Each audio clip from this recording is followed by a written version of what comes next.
اعوذ باللہ من الشیطان الرجیم بسم اللہ الرحمن الرحیم۔ مسلم وومن چینل کے توسط سے نبی کریم علیہ الصلوۃ والسلام کی ازواج مطہرات کا جو سلسلہ شروع کیا گیا ہے، ان میں سے آج سیدہ صفیہ بنت حی کے بارے میں تذکرہ ہوگا۔ ام المومنین سیدہ صفیہ بنت حی جب نبی کریم علیہ الصلوۃ والسلام کے ساتھ نکاح میں آئیں تو اس وقت ان کی 2 شادیاں پہلے بھی ہو چکی تھی۔ پہلی شادی مشہور شاعر سلام کے ساتھ ہوئی، اس نے طلاق دے دی۔ پھر ان کی شادی کنانہ بن الربیع کے ساتھ ہوئی، وہ بھی شاعر ہی تھا اور اسے جنگ خیبر میں قتل کر دیا گیا۔ جنگ خیبر کے اختتام پذیر ہونے کے بعد نبی کریم علیہ الصلوۃ والسلام نے سیدہ صفیہ بنت حی کے ساتھ رشتہ ازواج جوڑا، اور شادی کے وقت ان کی عمر تقریباً 17 سال تھی۔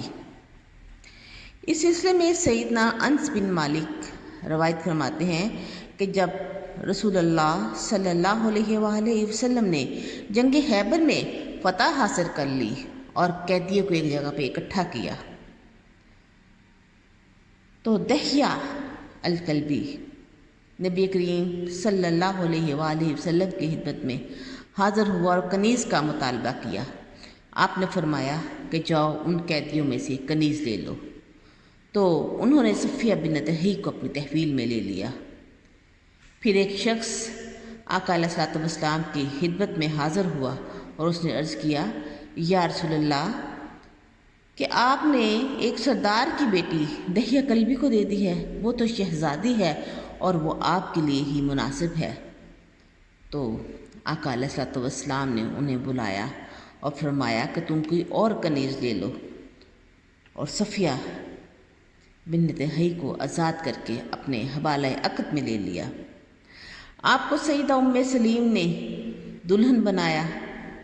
شادی کی اگلی صبح چمڑے کی چادر بچھائی گئی، کسی نے اس چادر پر کھجوریں لا کر رکھ دی، کسی نے گھی رکھ دیا، کسی نے کچھ رکھ دیا، اور ان فراہم کردہ چیزوں سے ایک حلوہ نما خوان تیار کیا گیا جو کہ بہت مزیدار تھا۔ کو ان کا حق مہر ٹھہرایا گیا، اور بعض علماء نے کہا ہے کہ آپ صلی اللہ علیہ وآلہ وسلم نے حق مہر میں سیدہ صفیہ کو ایک کنیز دی تھی جس کا نام زرینہ تھا۔ جب آپ سیدہ صفیہ کے ساتھ رشتہ ازواج میں منسلک ہو گئے تو ارد گرد کے لوگ آپس میں باتیں کرنے لگ گئے کہ سیدہ صفیہ ام المومنین ہیں یا کہ رسول اللہ صلی اللہ علیہ وآلہ وسلم کی کنیز ہیں۔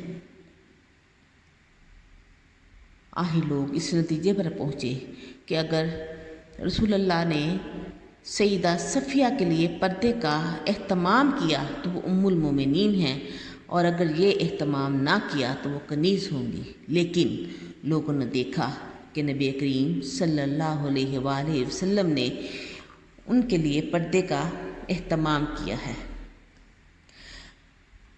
اور امہات المومنین کی طرح سیدہ صفیہ نے بھی خواب دیکھا تھا کہ چاند ان کے کمرے میں اتر آیا ہے، تو انہوں نے اپنا یہ خواب اپنے والد کو بتایا، تو ان کے والد نے ان کے چہرے پر ایسا تھپڑ مارا کہ جس کا نشان نبی کریم علیہ الصلوۃ والسلام کے ساتھ شادی تک رہا۔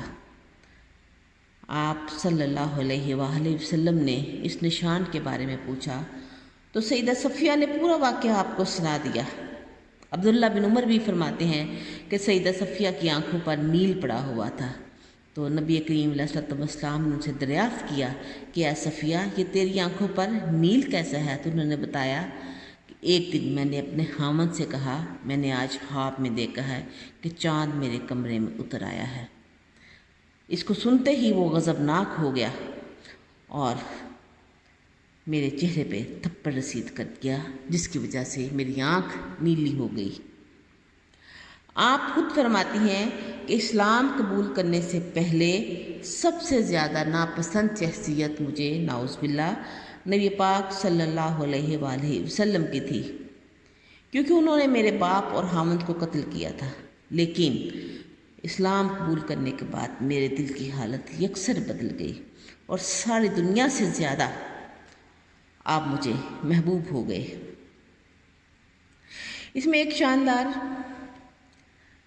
واقعہ ہے کہ جب نبی کریم صلی اللہ علیہ وسلم نے سیدہ صفیہ کے شادی کی اور رات خیمے میں داخل ہوئے تو سیدنا ابو ایوب انصاری اپنی تلوار لے کر خیمے کے دروازے پر پہرا دینے لگے۔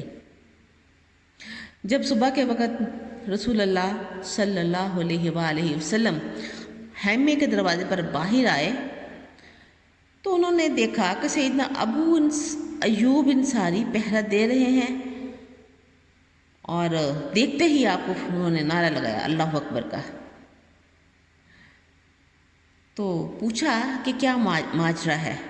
تو انہوں نے کہا کہ میں نے صفیہ کے باپ اور خاوند کو جنگ خیبر میں قتل کیا تھا، اور اب آپ کے ساتھ ان کی شادی ہو گئی ہے، ابھی یہ نو عمر ہیں، تو مجھے خطرہ محسوس ہوا کہ کہیں یہ آپ کو نقصان نہ پہنچا دے، اس لیے میں رات بھر پہرا دیتا رہا۔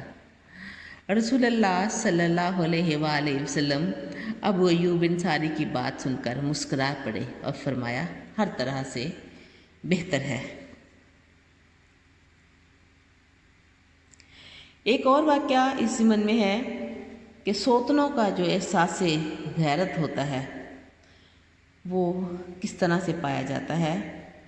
یہ روایت سیدنا انس بن مالک سے ہے کہ سیدہ صفیہ تک یہ بات پہنچی کہ سیدہ حفصہ نے انہیں یہودی کی بیٹی کہا ہے، تو یہ بات سن کر وہ رونے لگی۔ جب آپ تشریف لائے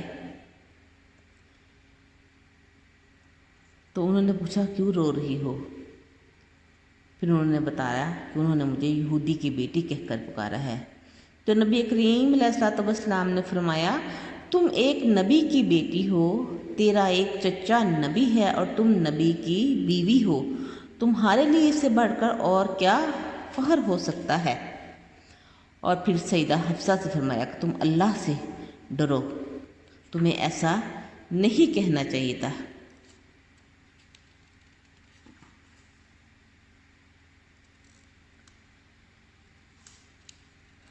ام المومنین سیدہ صفیہ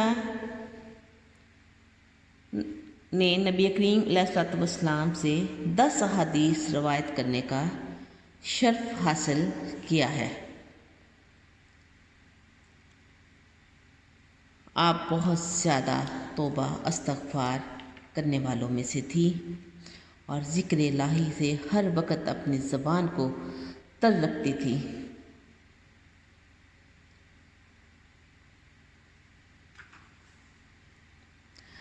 آپ کی وفات 50 ہجری کو ماہ رمضان میں ہوئی اور آپ نے تقریباً 60 برس کی عمر پائی۔ سیدہ صفیہ کی نماز جنازہ مدینہ منورہ کے امیر سعید بن عاص نے پڑھائی، اور بعض مورخین کے مطابق آپ کی نماز جنازہ سیدہ معاویہ نے پڑھائی تھی۔ آپ کو جنت البقیع میں دفن کیا گیا تھا۔